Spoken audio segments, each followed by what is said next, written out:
Baik, kita mulai ya. Assalamualaikum warahmatullahi wabarakatuh.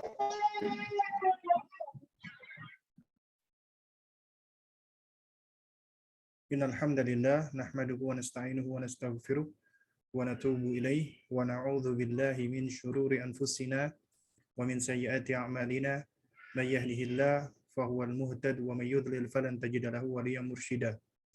Asyhadu an la ilaha illallah wahdahu la syarika lah wa asyhadu anna Muhammadan abduhu wa rasuluh la nabiyya ba'dahu amma ba'du. فإن أصدق الكلام كلام الله وأحسن الهدى هدى محمد صلى الله عليه وعلى آله وسلم وشر الأمور محدثاتها وكل محدثة بدعة وكل بدعة ضلالة وكل ضلالة في النار أما بعد. Para ayah dan para bunda, khususnya wali murid dari Bulan Bintang Islamic School yang semoga senantiasa dijaga dan dipelihara Allah Subhanahu wa taala. Alhamdulillah, kita di sore hari ini ya diizinkan Allah Subhanahu wa taala untuk dapat bersua dan melanjutkan kembali kajian kita ya setelah kita hiatus ya, libur selama beberapa pekan ya. Alhamdulillah, Allah izinkan kita kembali untuk melanjutkan membahas tentang buku ya yang berjudul Ma la yasa'u atfalul muslimina jahlahu, yaitu perkara-perkara yang sepatutnya anak-anak kaum muslimin itu tidak jahil tentangnya. Atau dengan kata lain, perkara-perkara yang anak-anak kaum muslimin seharusnya tahu tentangnya. Dan kita sudah masuk di pertanyaan ke-17 ya di kesempatan kemarin ya, dari pembahasan tentang mengenal Rasulullah SAW. Di pertemuan yang lalu ya, kita telah membahas ya tentang bagaimana proses jalannya dakwah Islam. Dan ini adalah suatu hal yang penting bagi kita. Juga termasuk ini metode di dalam berdakwah yang bisa kita terapkan juga di dalam mendidik sebenarnya. Meskipun secara asal dakwah itu dilakukan secara terang-terangan, tapi ada dalam kondisi-kondisi tertentu kita boleh berdakwah secara diam-diam dalam rangka untuk meraih kemaslahatan. Ya, khususnya dalam rangka untuk apa? Untuk memperkuat diri dulu. Baik itu kekuatan iman termasuk itu kekuatan fisik. Tentunya yang paling penting pertama kali adalah membangun iman, membangun insan atau manusia itu sendiri agar memiliki akidah yang benar. Inilah yang dipraktekkan oleh baginda Nabi yang mulia alaihi salatu wassalam. Dan ini perlu kita ajarkan kepada anak-anak kita. Karena di pertanyaan ke-17 ini ya, kita akan mengambil pelajaran dan mengajarkan kepada mereka, anak-anak kita, tentang bagaimana sih proses jalannya dakwah kepada Islam. Karena namanya dakwah itu nggak mesti harus langsung diterima. Bahkan banyak penentangnya. Yang menentang pun juga banyak. Ini mengajarkan kepada kita bahwasannya tugas kita hanya berusaha, berikhtiar, menyampaikan nasihat, mendakwahi. Adapun hasil di tangan Allah. Ini juga pelajaran bagi kita para orang tua. Demikian pula ketika kita mendidik anak kita, ngajarin mereka agar mereka bisa menjadi anak yang saleh. Kita cuma bisa berusaha mengambil sebab. Adapun mereka soleh enggaknya, itu di tangan Allah. Allah yang menentukan, Allah yang memberikan hidayah. Tugas kita cuma berusaha. Dan kita akan dihisap oleh Allah sesuai dengan usaha kita. Bukan hasilnya. Hasil kita nggak punya kemampuan untuk menentukan. Itu semua hak prerogatifnya Allah Subhanahu wa Ta'ala. Demikian pula Nabi kita yang mulia alaihi wasallam. Ya, nanti kita akan singgung sedikit ya. Beliau juga nggak bisa memberikan hidayah kepada seluruh manusia. Ya, beliau nggak bisa, nggak mampu memberikan hidayah kepada semua orang. Karena yang bisa menentukan semua mendapatkan hidayah atau tidak itu Allah Subhanahu wa Ta'ala. Tapi beliau tetap mendakwahkan kebaikan, mendakwahkan Islam, mendakwahkan tauhid. Meskipun umat beliau mau terima atau tidak terima, manusia mau terima atau tidak terima, maka beliau tetap berdakwah. Maka demikian pula dengan kita. Dan kita juga akan belajar bagaimana Nabi SAW ketika pertama kali beliau mendapatkan wahyu, ya concern pertama kali beliau menyampaikan wahyu tersebut kepada siapa? Kepada orang terdekat beliau. Makanya di pertemuan yang lalu kita telah mempelajari tentang siapa orang yang pertama kali mengimani risalah atau kerasulan Rasulullah Muhammad SAW. Ya, tentunya adalah orang-orang terdekat. Manusia yang pertama kali secara mutlak masuk Islam adalah Khadijah bintu Khuwailid, istrinya Nabi SAW. Ya, itu yang pertama kali. Jadi kalau kita ingin tahu siapa manusia pertama kali yang membenarkan ya risalah dan nubuahnya Muhammad SAW, istri beliau.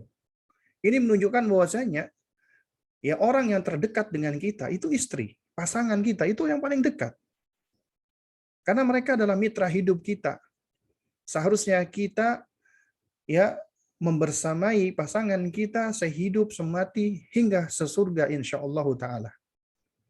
Dan ini yang ditunjukkan oleh Rasulullah, bagaimana beliau membangun rumah tangganya dengan asas saling mempercayai, dengan asas saling menyayangi, mencintai karena Allah, saling memperhatikan, memberikan perhatian satu dengan yang lainnya.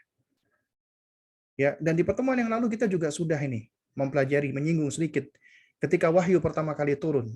Nabi SAW itu begitu ketakutan, menggigil. Karena menerima wahyu itu berat, nggak mudah. Ketika malaikat Jibril alaihissalam datang memeluk Rasulullah dari belakang, ya, mendekat dengan kuat, Nabi ketakutan.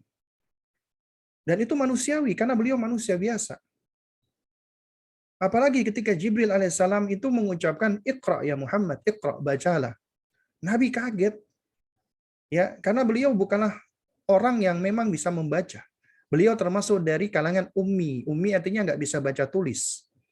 Dan ini memang sesuai dengan hikmah Allah. Allah pilih manusia yang tidak bisa baca tulis dalam rangka untuk mengokohkan mukjizatnya Al-Quran.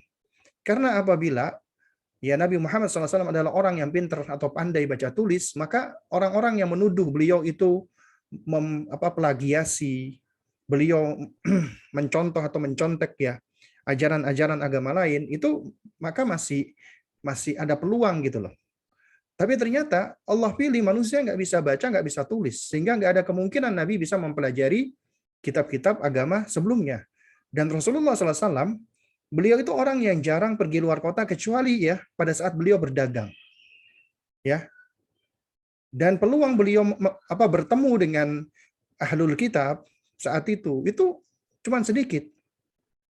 Pun seandainya ketemu juga nggak mungkin bisa menerima ya wahyu yang kalau dikatakan itu mencontek dari ahlul kitab, maka itu suatu hal yang tidak mungkin sesuai dengan akal. Beliau bisa mengetahui sehingga beliau bisa akhirnya membukukan Al-Quran sedemikian rupa. Berarti ini suatu hal yang nggak mungkin Rasulullah SAW itu hadirkan dengan cara mencontek dari agama lain, memplagiasi, nggak mungkin. Berarti itu datangnya dari Allah Subhanahu wa taala. Dan ini suatu hal yang berat bagi Nabi yang mulia alaihi wassalam. Makanya beliau gemeteran, demam beliau, ketakutan, keringat dingin, pulang-pulang ke rumah, ya beliau berkata kepada ibunda Khadijah, ya. Apa kata beliau sallallahu alaihi wasallam? Ya. Selimuni. Selimuti aku. Ya. Zammiluni zammiluni. Ya, wahai istriku, selimuti aku, selimuti aku. Karena beliau kedinginan dan ketakutan. Ibunda Khadijah yang begitu sayang dengan suaminya, begitu empati dengan suaminya, beliau mendekat dan beliau selimutin Rasulullah, beliau berikan ketenangan. Itu sosok istri yang luar biasa.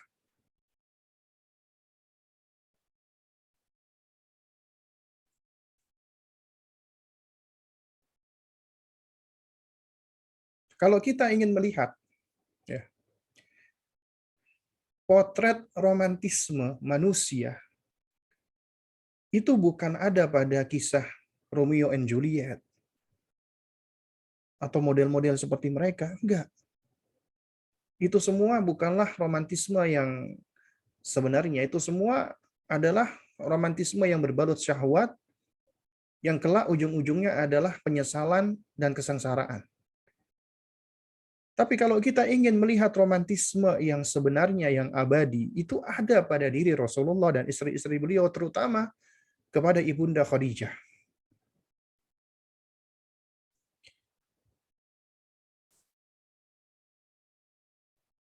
Ibunda Khadijah wanita yang paling dicemburui oleh Ibunda Aisyah. Ibunda Aisyah ini wanita yang pencemburu. Radhiyallahu ta'ala anha. Itu sifatnya wanita. Beliau adalah wanita yang pencemburu.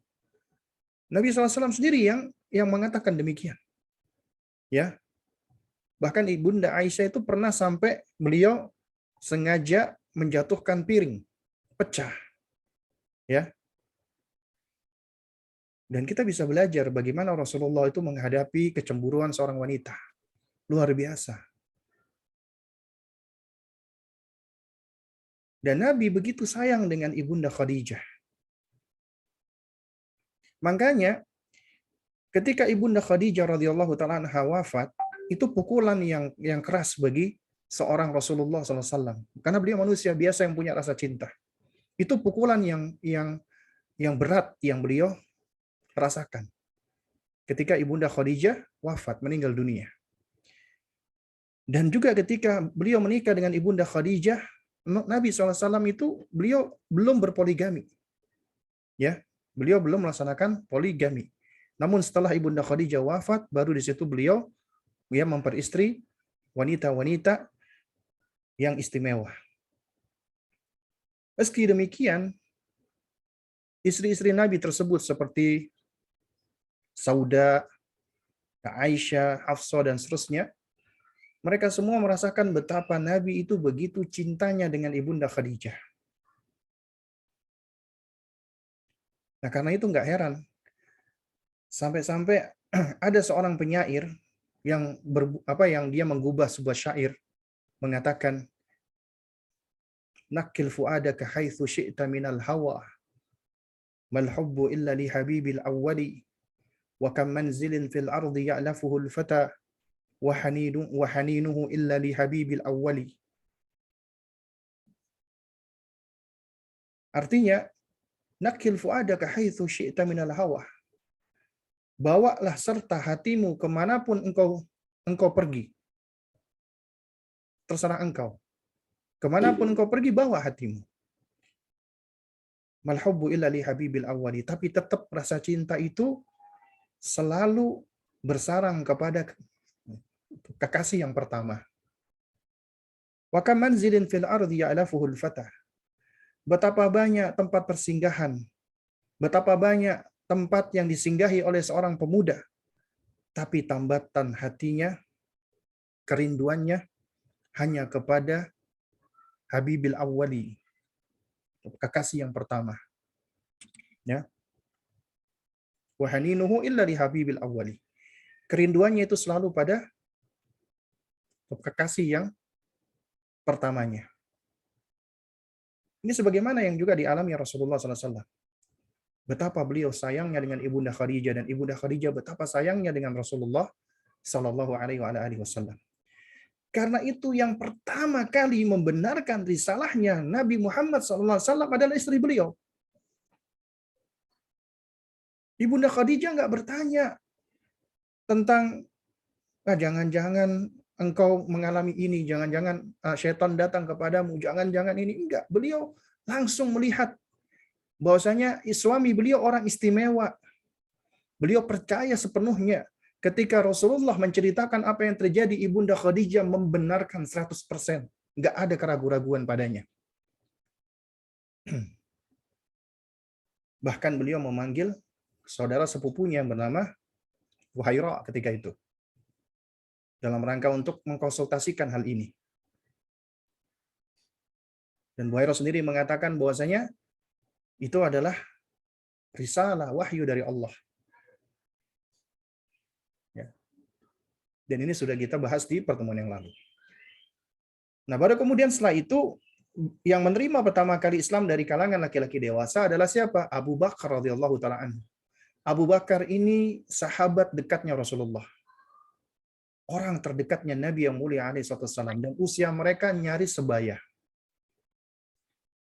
Dan persahabatan Abu Bakar dan Rasulullah ini adalah persahabatan yang benar-benar indah.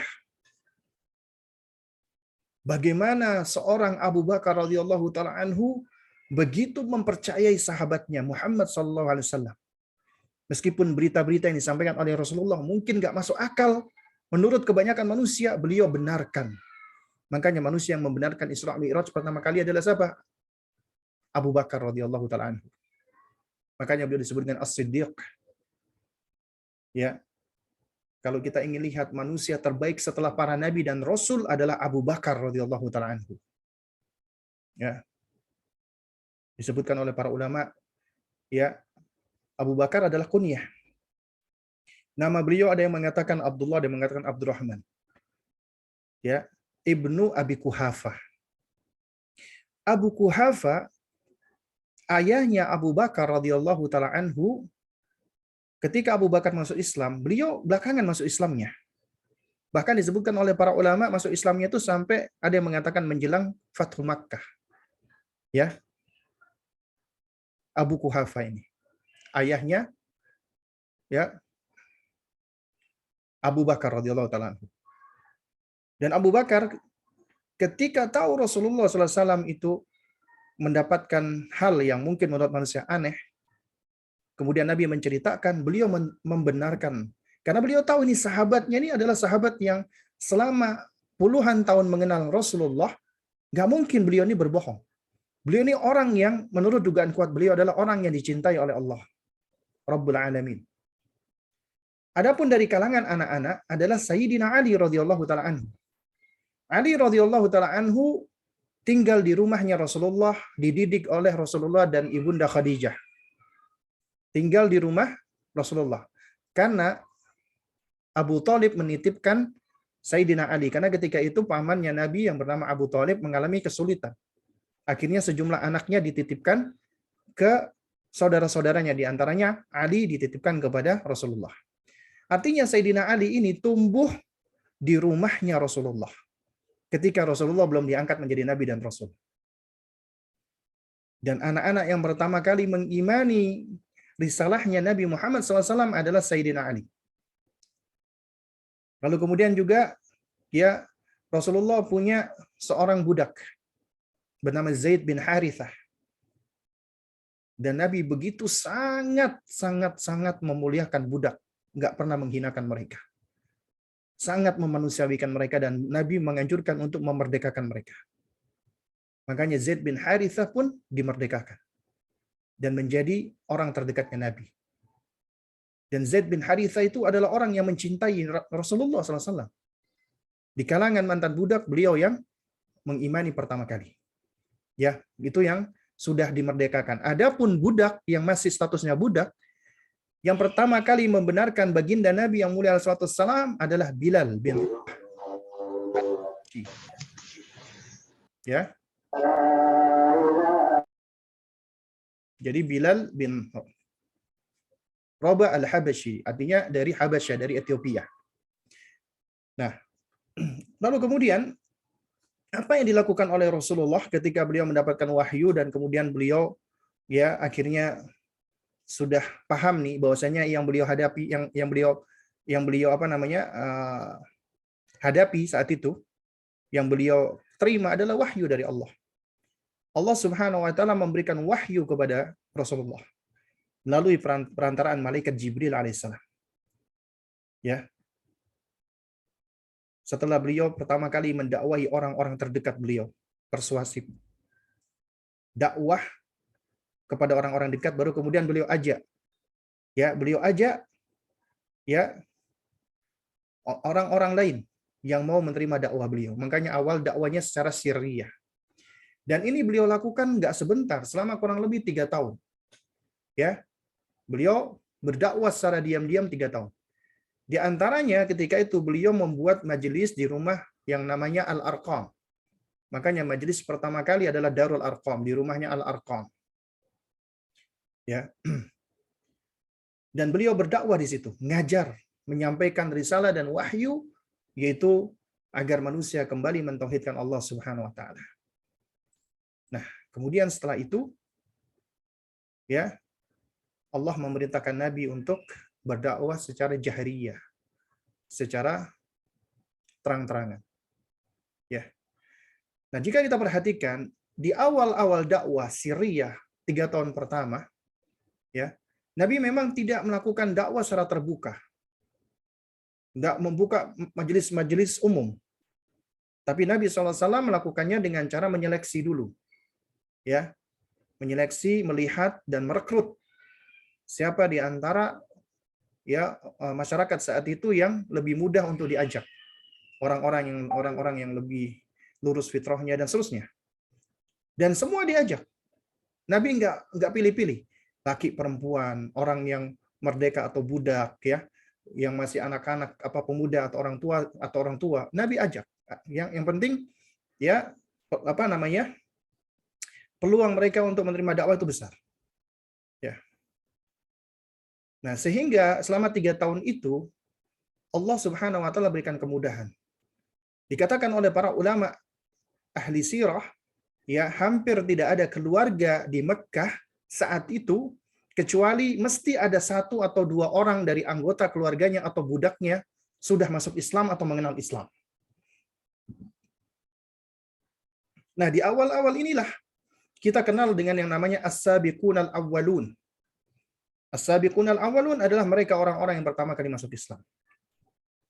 Tentunya kita tahu tadi ada Ibunda Khadijah, kemudian ada Sayyiduna Abu Bakar, kemudian ada Sayyiduna Ali radhiyallahu ta'ala anhu, ada Zaid bin Harithah, kemudian Utsman bin Affan, Talha bin Ubaidillah, Sa'ad bin Abi Waqqas, ya, kemudian Zubair ibn al-Awwam, Waraqah bin Naufal, ya.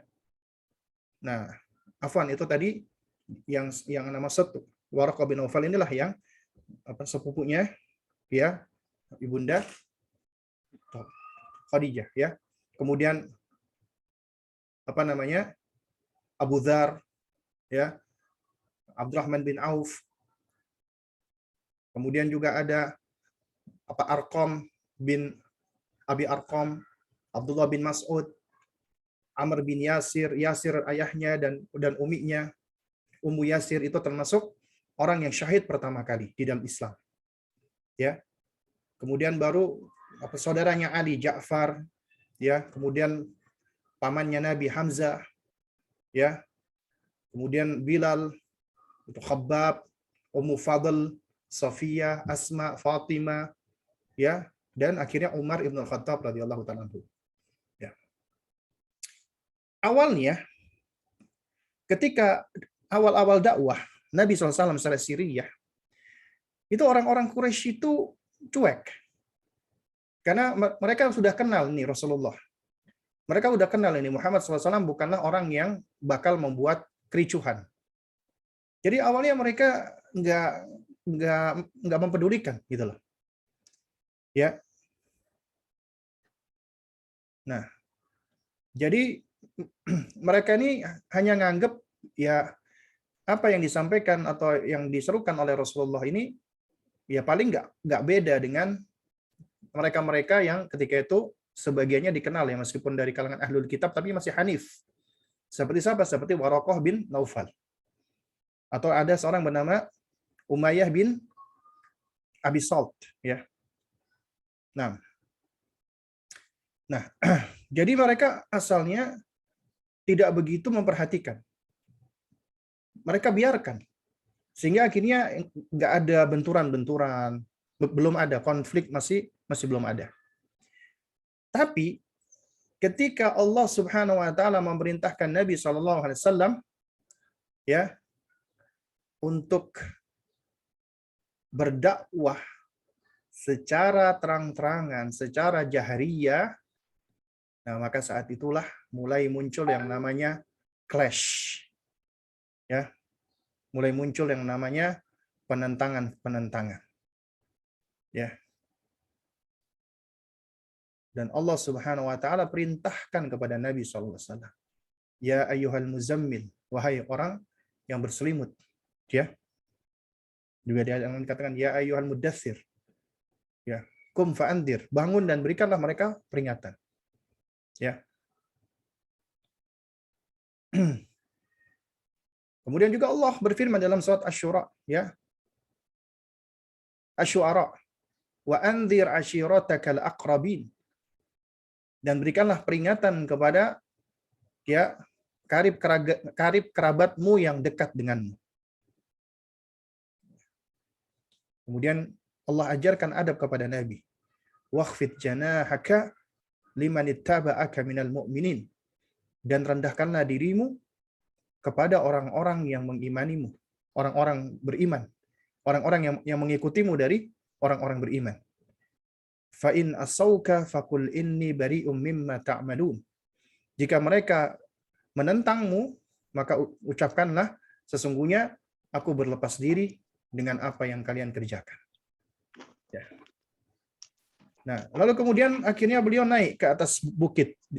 Bagian ulama mengatakan ada yang berpendapat ya naik di atas bukit Kufa. Ada yang mengatakan di bukit Thur. Kemudian dengan lantang Nabi SAW beliau memanggil kabilah-kabilah yang ada. Ya, beliau menyeru ya kabilah-kabilah yang ada. Ini mungkin bisa diperhatikan. Jika lupa untuk menonaktifkan mic, mohon untuk mic-nya dinonaktifkan ya, agar suara tidak masuk dan tidak mengganggu. Nah, kemudian beliau panggil kabilah-kabilah yang ada, ya, ya Bani Fihr, ya Bani Adi, ya Bani Fulan, ya itu dari suku-suku Quraisy. Itu dipanggil oleh Nabi SAW. Akhirnya mereka berkumpul. Karena ini yang memanggil mereka adalah orang yang mereka kenal sebagai orang yang amin, yang jujur. Maka mereka berkumpul.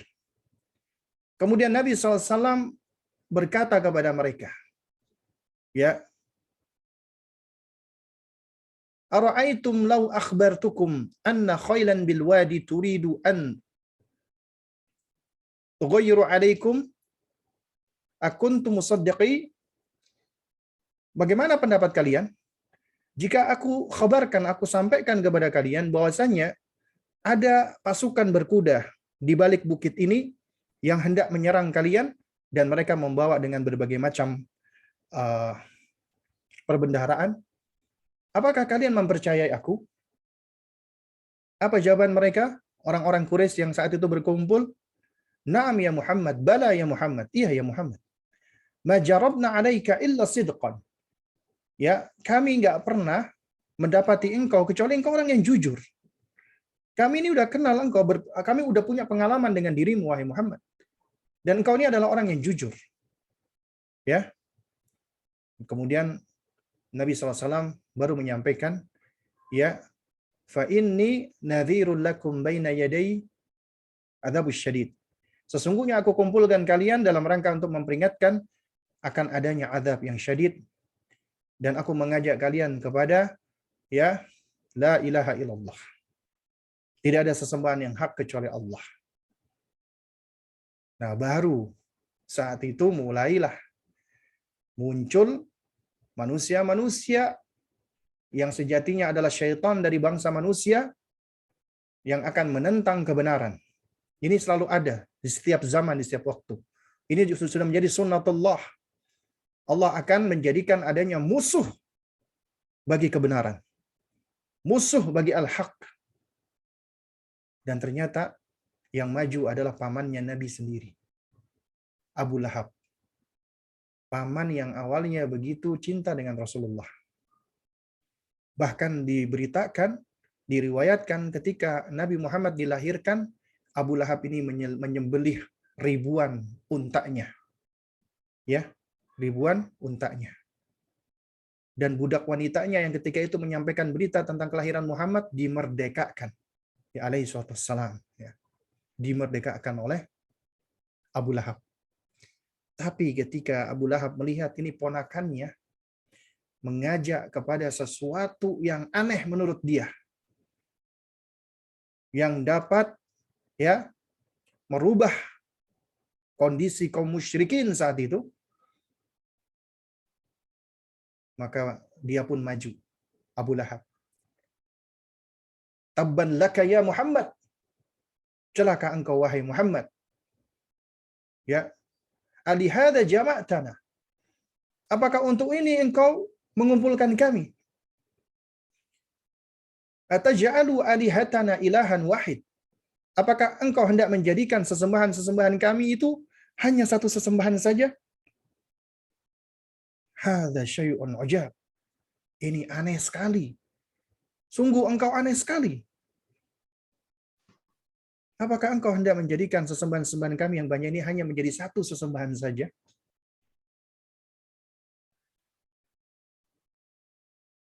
Ketika itu Allah Subhanahu wa taala menurunkan ya kepada Rasulullah SAW surat apa? Al-Lahab.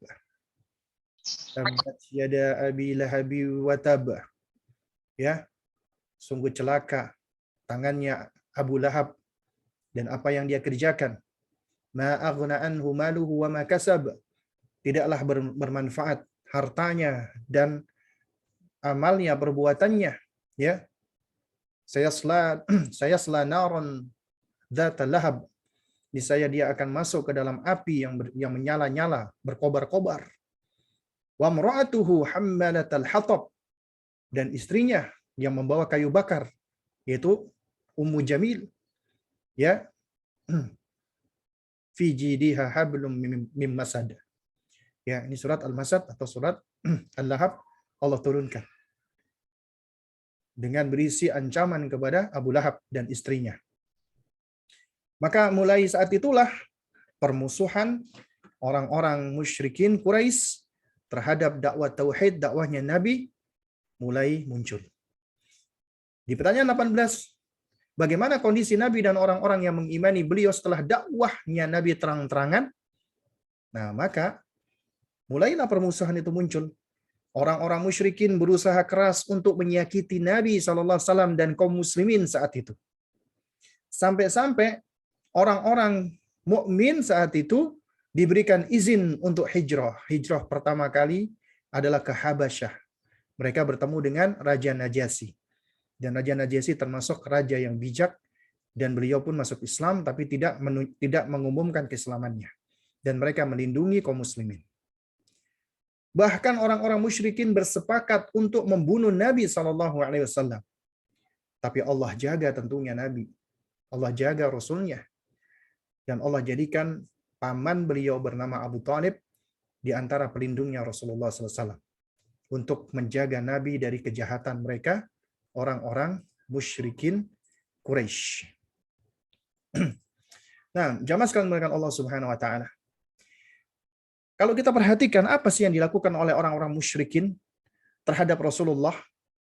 Kenapa kok mereka menentang dakwahnya Rasulullah? Kalau kita ambil pelajaran sebenarnya dari zaman dahulu sampai zaman sekarang, setiap kali di situ ada ahlul haq yang senantiasa ya mengangkat kebenaran, memperjuangkan kebenaran, pasti akan ada syayatin minal ins wal jin, syaitan-syaitan dari bangsa jin dan manusia menjadi musuh-musuh kebenaran. Yang senantiasa mereka mengangkat kebatilan, ahlul batil. Kenapa mereka mengangkat kebatilan? Karena mereka lebih mengedepankan hawa nafsunya. Karena mereka melihat ya ahlul haq ini akan mengancam eksistensi mereka, mengambil dunia mereka, mengambil profit dan benefit mereka, mengambil keuntungan mereka, sehingga akhirnya mereka tidak memiliki sesuatu yang bisa mereka banggakan di dunia ini. Mereka khawatir apabila masa mereka hilang. Mereka khawatir apabila harta mereka hilang. Mereka takut apabila jabatan mereka, status mereka turun dan rendah. Karena adanya dakwatul haq. Akhirnya mereka pun nggak terima. Belum lagi kabilah-kabilah yang lain yang dilingkupi dengan fanatisme, mereka hasad kepada Banu Hashim. Nggak terima ini dijadikan momen bagi mereka untuk menyerang Banu Hashim melalui Rasulullah SAW. Ya. Tapi Allah jadikan dakwah ini berkembang. Sehingga orang-orang musyrikin nggak mampu membendung perkembangan dakwah ini. Jadi mereka berupaya dengan berbagai macam cara agar supaya dakwah ini bisa terhambat.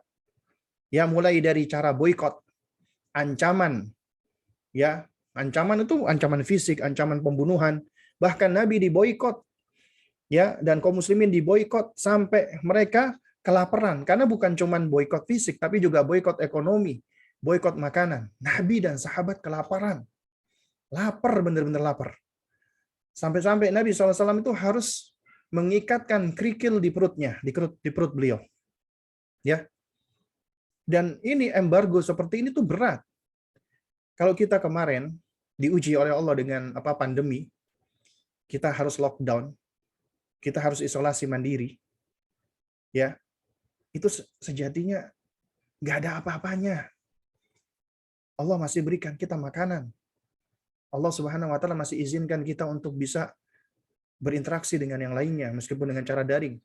Itu semua nggak ada apa-apanya. Meskipun kebanyakan orang sudah stres dan lain sebagainya. Nabi SAW dahulu dan para sahabat diembargo ekonomi, diboikot sampai kelaparan, makanan kehabisan.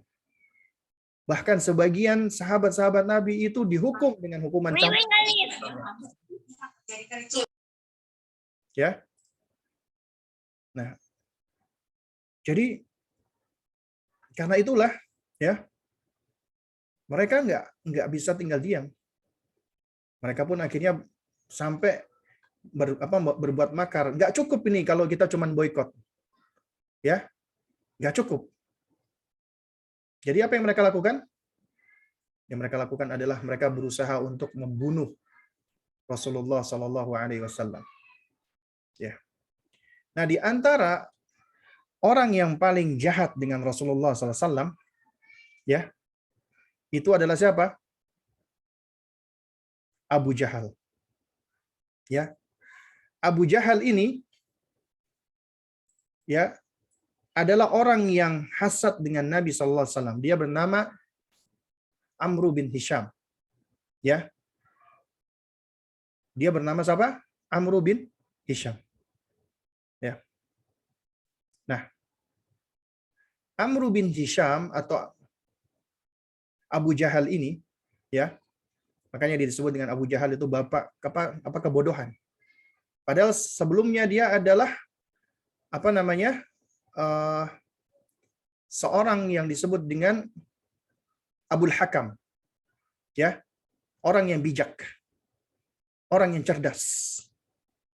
Karena dahulu ketika ada masalah, mereka seringkali konsultasi dengan Amr bin Hisham ini. Namun ketika dia menentang Rasulullah SAW dan dia menolak dakwah Rasulullah dan kemudian dia banyak melakukan makar kepada Nabi, maka sebutan Abu Jahal adalah sebutan yang tepat untuk dirinya. Ya. Dan dia itu termasuk pembesar musyrikin Quraisy yang paling benci dengan Rasulullah. Makanya disebut dengan Asadul Ahlaf. Ya, singa dari para penentang yang akan memerangi Rasulullah sallallahu alaihi wasallam. Ya. Nah, Abu Jahal ini, ya, dia itu melakukan kejahatan dengan dua cara. Pertama, dengan memprovokasi orang lain. Yang kedua, dia sendiri yang melakukannya. Ini kejahatan double nih. Orang yang melakukan itu jahat. Orang yang memprovokasi lebih jahat lagi. Yang lebih parah lagi sudah memprovokasi dan juga melakukannya. Ya. Bahkan pernah suatu ketika dia di hadapan orang-orang musyrikin Quraisy ketika sering melihat Rasulullah SAW itu sholat, dia bersujud di Ka'bah. Kemudian dia mengatakan, ya, apakah kalian pernah melihat Muhammad itu menggosok-gosokkan wajahnya di tanah? Maksudnya sujud, ya. Dikatakan menggosok-gosokkan wajah di tanah. Kemudian sahabat-sahabatnya mengatakan iya. Kemudian Abu Jahal mengatakan, Wallata wal Uzza. Demi Lata dan demi Uzza, aku kalau ngelihat Muhammad melakukan itu lagi, aku akan injak lehernya. Atau aku akan gosok-gosok wajahnya ke atas tanah. Ya. Itu yang dilakukan oleh Abu Jahal. Ya. Nah, kemudian dia pernah suatu ketika melihat Rasulullah SAW sedang sujud. Dan dia bermaksud untuk menginjak lehernya Rasulullah. Ini disebutkan di dalam sejumlah buku-buku sirah Nabawiyah. Ya, dia hendak menginjak leher Rasulullah. Tapi ternyata ketika dia maju, dia tiba-tiba tersungkur mundur. Ya, sembari tangannya kayak melindungi dirinya. Kemudian teman-temannya nanya,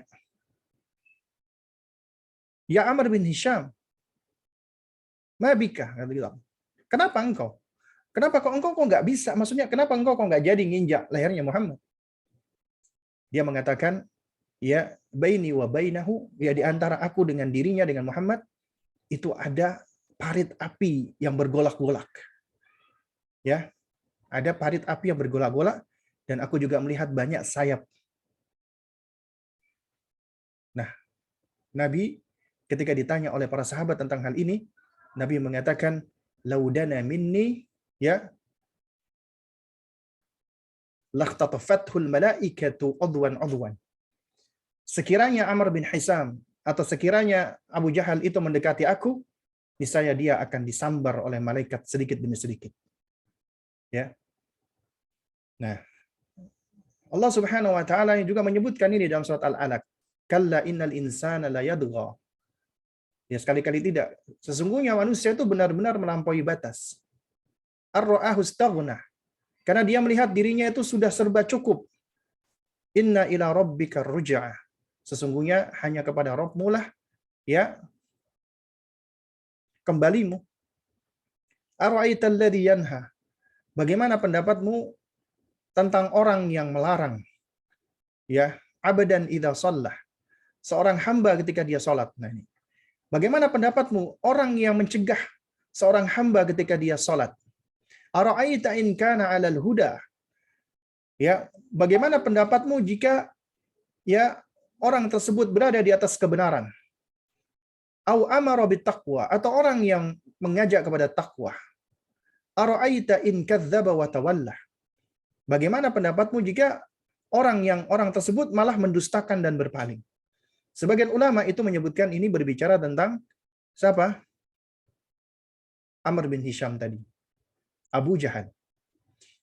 Nah, kemudian juga ada loh tokoh musyrikin Quraisy.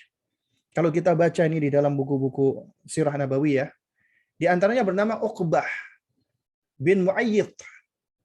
Ini tokoh musyrik yang juga enggak kalah kejinya dengan Amr bin Hisham alias Abu Jahal. Ya. Nah, jadi pernah suatu ketika Urwah bin Zubair ditanya, ya, beliau bertanya kepada Abdullah bin Amr bin As. Beliau bertanya tentang siapa orang yang paling buruk berbuat keburukan dari orang-orang musyrikin kepada Rasulullah. Maka Abdullah bin Amr bin As menjawab, ya, pernah suatu ketika Nabi saat sholat di dekat Ka'bah, tiba-tiba seorang yang bernama Uqbah bin Abi Mu'ayyid datang. Lalu dia menggenggam pundaknya Rasulullah, dan kemudian beliau menjeratkan, ya, bajunya ke leher beliau. Kemudian mencekik Rasulullah. Lantas datanglah Abdullah bin Abi Quhafah alias Abu Bakar radhiyallahu ta'ala. Ketika melihat sahabatnya itu sedang direngkuh dan dicekik, lantas beliau pun langsung mengambil pundaknya Uqbah dan mendorongnya, lalu membantingnya. Ya. Lalu kemudian dengan marah Abu Bakar mengucapkan, ya, ataqtuluna rajulan an yaqula rabbi Allah wa qad ja'akum bil bayyinati min rabbikum. Apakah kamu benar-benar akan membunuh seorang yang dia menyatakan bahwasanya Rabbku adalah Allah, padahal dia telah datang kepada kalian dengan membawa keterangan dari Rabb kalian? Ya. Nah, ini juga sama kalau tadi diceritakan oleh Abdullah bin Amr bin As, Abdullah bin Mas'ud, beliau juga pernah bercerita, ya. Nah, ini juga sama. Ketika Rasulullah SAW itu sedang sholat, tiba-tiba, ya, Uqbah Al-Mu'ayyid ini dia dengan pongahnya memprovokasi orang. Ya, dia mengatakan, tidakkah kalian lihat nih orang yang sedang apa namanya, yang sedang pamer ini?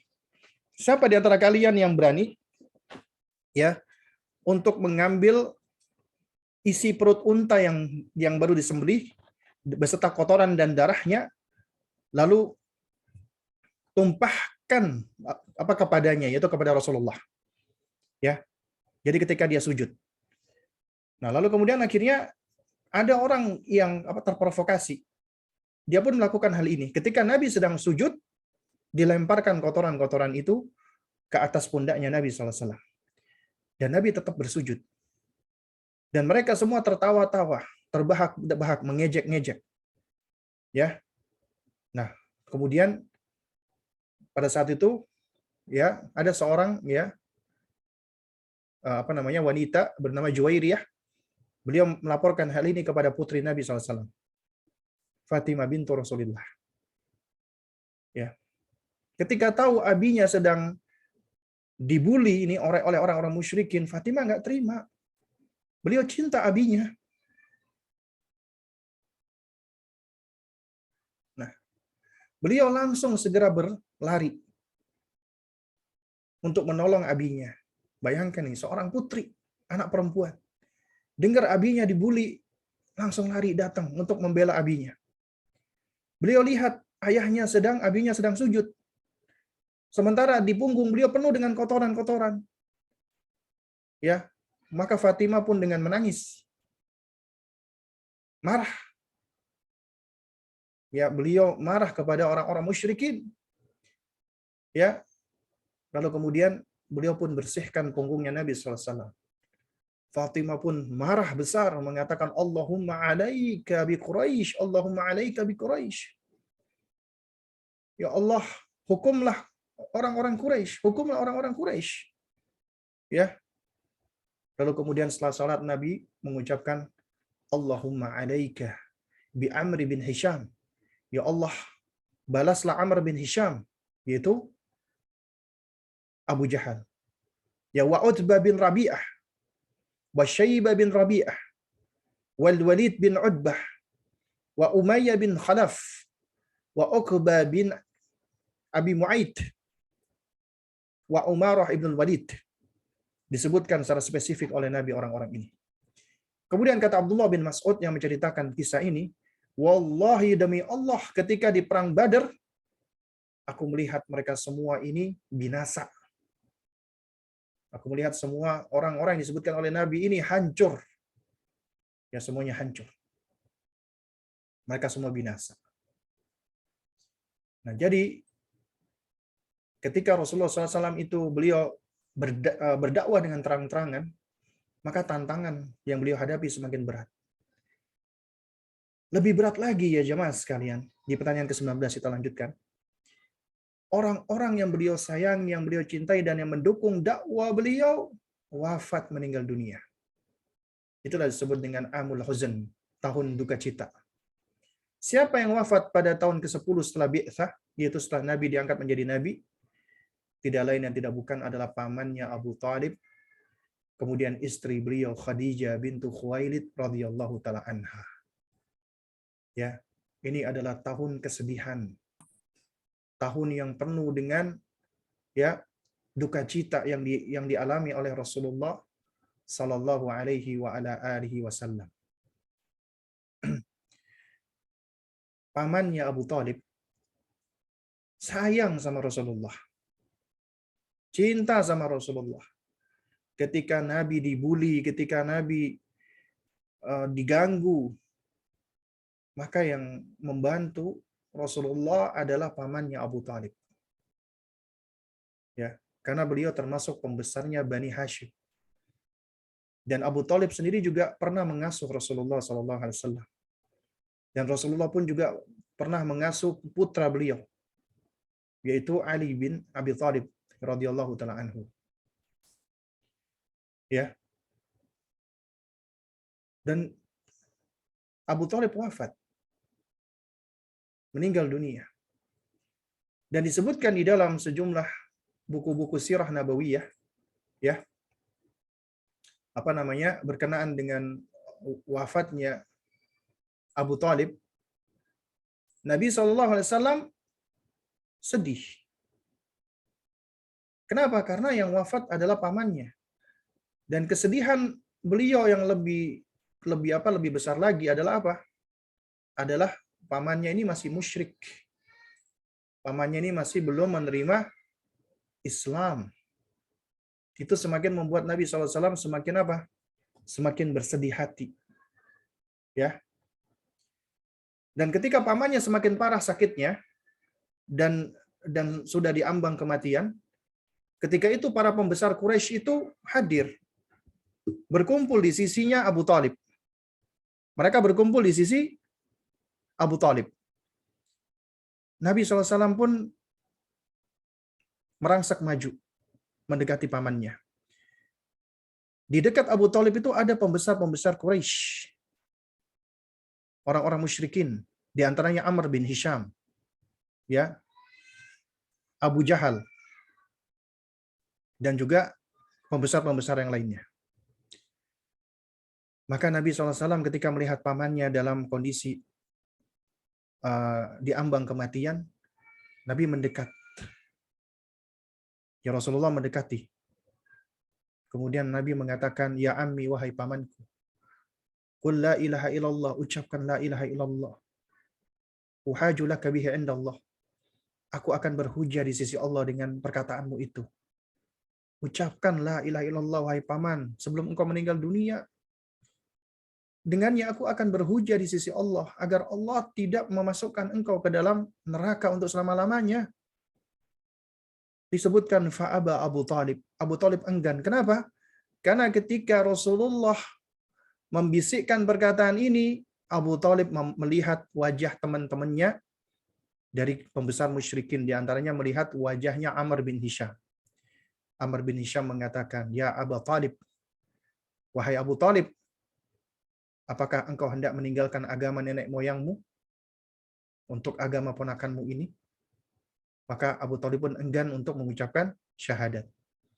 Famata Abu Talib. Maka Abu Talib pun mati, meninggal dunia dalam keadaan musyrik. Betapa tidak sedih Rasulullah. Pamannya yang dulu membantunya,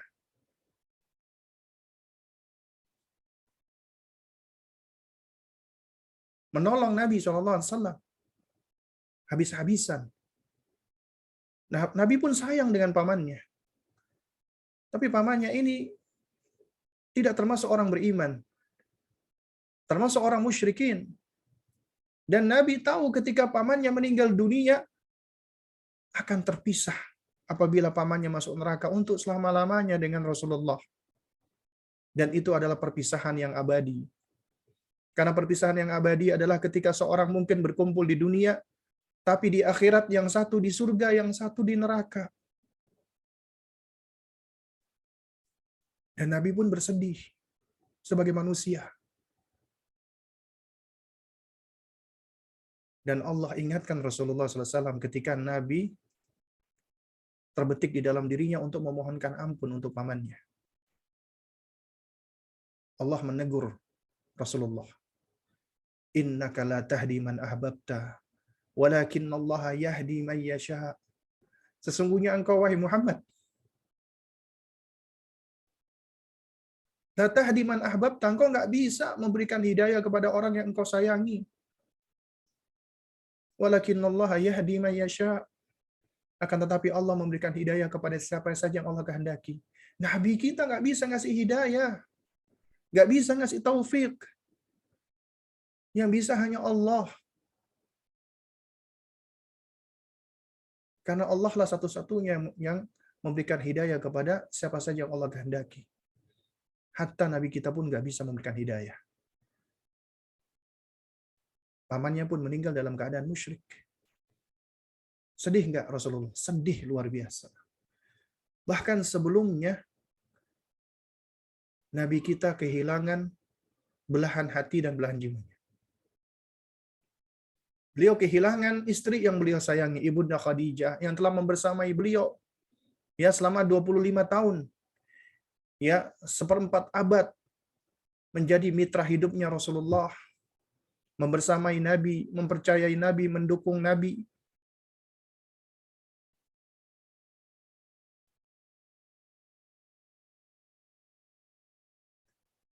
Di tahun ke-10 ba'da nubuwah, Ibunda Khadijah di usia 65 tahun, tepatnya di tahun 619 Masehi ya. Dan Nabi ketika itu usianya sudah 50 tahun. Dan ini kejadiannya tidak lama setelah orang-orang Quraisy memboikot Nabi, mengembargo Nabi. Ya. Akhirnya Nabi dan sahabatnya itu sampai kelaparan. Ibunda Khadijah habis-habisan menjual semua apa yang beliau miliki. Ya. Apa yang beliau miliki sampai habis-habisan, habis semua harta beliau.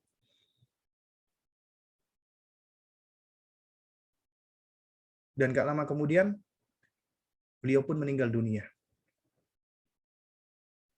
Dan ini adalah pukulan yang berat untuk Rasulullah.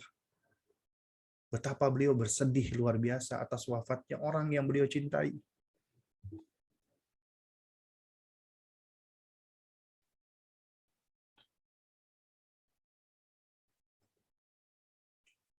Sehingga akhirnya itulah tahun yang disebut dengan Amul Huzn. Tahun penuh duka cita.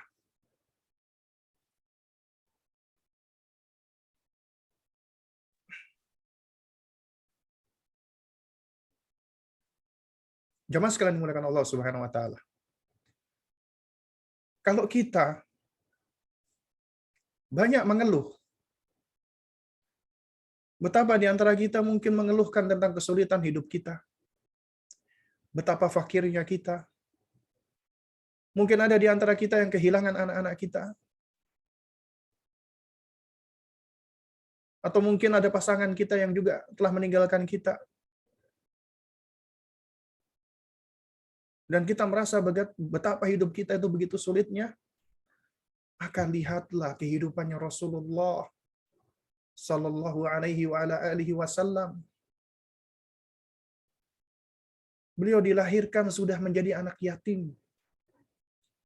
Beliau dibesarkan pun ya oleh ibunya hanya sebentar. Kakeknya yang membesarkan beliau, kemudian pamannya. Kemudian beliau pun juga menghadapi kehidupan yang nggak mudah di dalam perkembangannya. Dan ketika beliau dikaruniai Allah anak, semua anak laki-lakinya meninggal dunia. Kehilangan anak. Allah wafatkan semua anak laki-lakinya. Meskipun beliau menikah dengan seorang wanita yang kaya raya seperti Ibunda Khadijah, tapi ketika Allah menguji beliau dengan memerintahkan Nabi berdakwah secara terang-terangan, kehidupan beliau menjadi semakin berat. Ibunda Khadijah yang tadinya kaya raya, kehabisan harta. Bahkan beberapa kali sakit. Bahkan Nabi diancam bunuh. Bukan hanya dibully, bukan hanya dicemooh, tapi diancam dengan pembunuhan. Bahkan mereka sudah melakukan perbuatan-perbuatan buruk. Di Taif Nabi dilempari batu hingga berdarah. Nabi pun juga dilempari dengan kotoran unta dan isi perut unta. Dan Nabi pun diembargo, diboikot hingga kelaparan. Kalau kita mengeluh, apa yang kita alami ini nggak ada apa-apanya dibandingkan Rasulullah Shallallahu Alaihi Wasallam. Nggak ada apa-apanya. Nah karena itu makanya ketika kita ditimpa oleh ujian, kesulitan, jangan lihat orang-orang yang ada di atas kita, tapi lihat ada orang-orang di bawah kita. Makanya kaidah ketika kita menghadapi ujian, kesulitan, kata para ulama, lasta wahdak, engkau nggak sendirian. Bahkan ada orang yang lebih sulit daripada diri engkau, agar kita selalu mengingat apa yang Allah berikan kepada kita itu lebih banyak daripada apa yang Allah tahan dari kita. Dan apa yang Allah tentukan bagi kita itu adalah suatu hal yang paling baik untuk diri kita. Nah, jadi jamaah sekalian memuliakan Allah Subhanahu wa taala.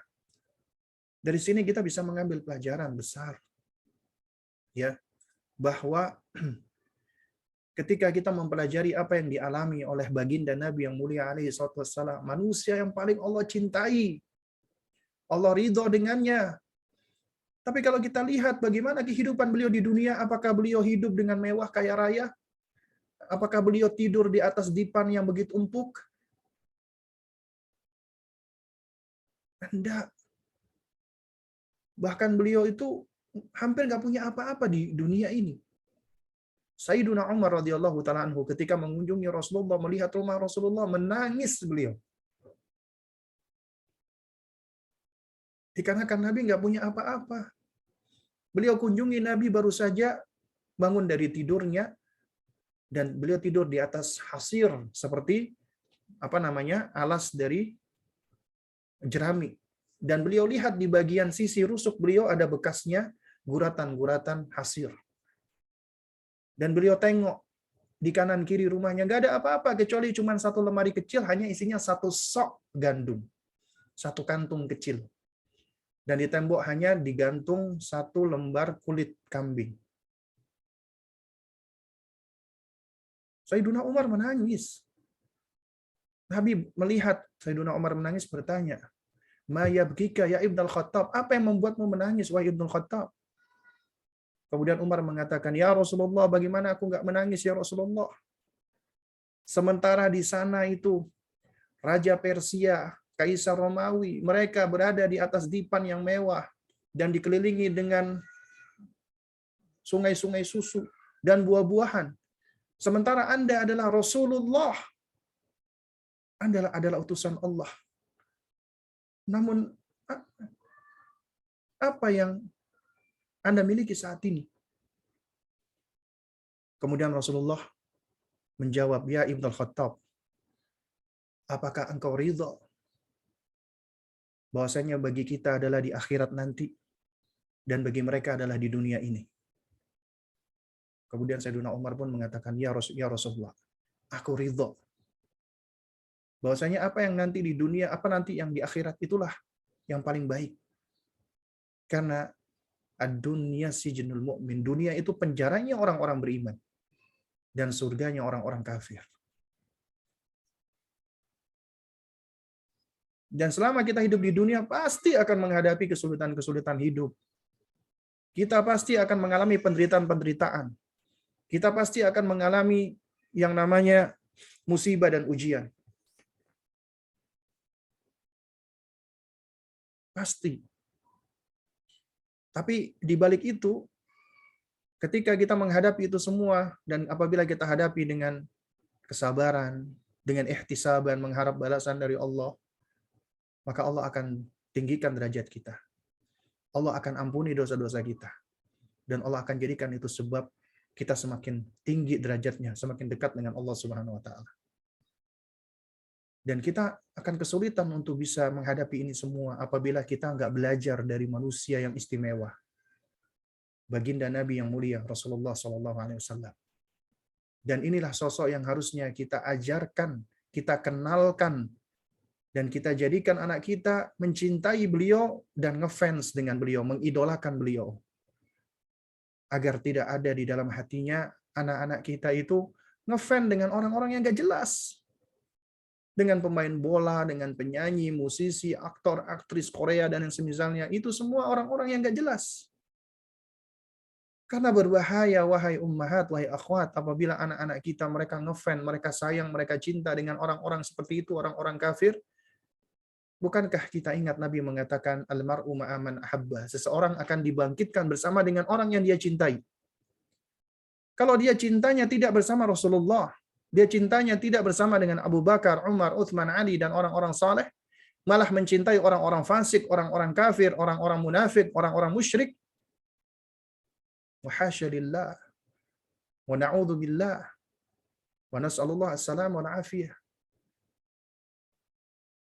Betapa ruginya dibangkitkan oleh Allah dengan orang-orang yang rusak seperti itu.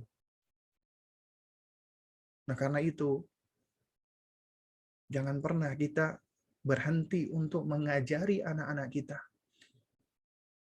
mengenalkan mereka setelah mengenalkan tentang Rabb-nya, kenalkan mereka tentang Rasulullah agar mereka mencintai Rasulullah sallallahu alaihi wasallam, agar mereka menyayangi Rasulullah sallallahu alaihi wasallam, agar ketika nama nabinya disebut, lisan mereka mengucapkan salam sallallahu alaihi wasallam, dan ketika namanya disebut maka dia teringat bahwasanya beliau adalah guide kita, ya, yang dengan izin Allah akan menunjuki kita jalan menuju kepada Allah.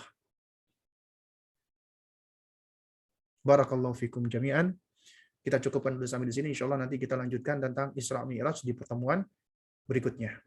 Ya. Afan, ini kita baca sedikit 19. Siapa saja yang wafat pada tahun ke-10 setelah Bi'tsah, yaitu di Amul Huzn, adalah pamannya Abu Thalib, kemudian istri beliau Ibunda Khadijah radhiyallahu taala anha. Sebagian ulama berbeda pendapat, ya, yaitu Ibunda Khadijah wafatnya setelah pamannya Nabi Abu Thalib, apakah di 2 bulan setelahnya atau 1 bulan 5 hari setelahnya. Ya, intinya di tahun itu, ya, 2 orang yang Nabi cintai ini wafat. Makanya disebut dengan Amul Huzn.